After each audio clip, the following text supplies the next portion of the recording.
when I originally went to Jschlatt to get him on this podcast, he originally was very, very against it. He said, "Fuck you, Ted. I hate you.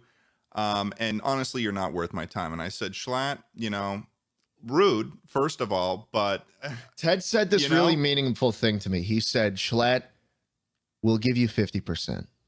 And that's why I'm here. And that's why that's why I show up with a smile on my face. So let's go. Let's continue the podcast. While that may not be necessarily true, I did show him numbers. Trust me. I showed him spreadsheets. Yep. I showed him projections. He took me out to a nice steak dinner at Boa. I took him out to Boa Steakhouse in LA, and I wrote a little number down on a napkin. Exactly. I just kept adding zeros, and every zero I saw, there was this shape in Jschlatt's pants that grew every time a zero was added. It was waiter, another napkin, you say, as you now continue on to the second one. Yeah, I just kept going, and I kept going until it was across a whole table. We had converted onto the floor. The napkin stretched itself all the way outside of the restaurant and into the street, and at that point Jschlatt was like, "Where do I sign?" Exactly.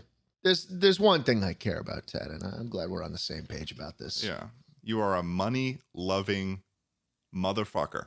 Shunga. And yeah, exactly. And anyone who says otherwise, they don't know who they're dealing with.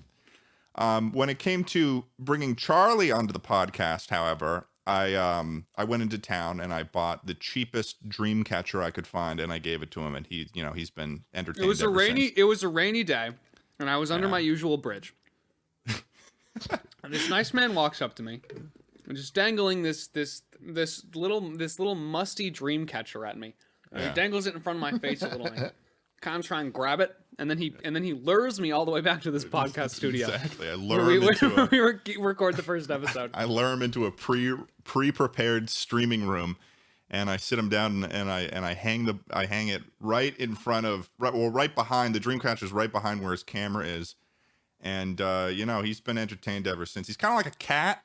I keep trying to catch these dreams. They just keep slipping right out of my fingers.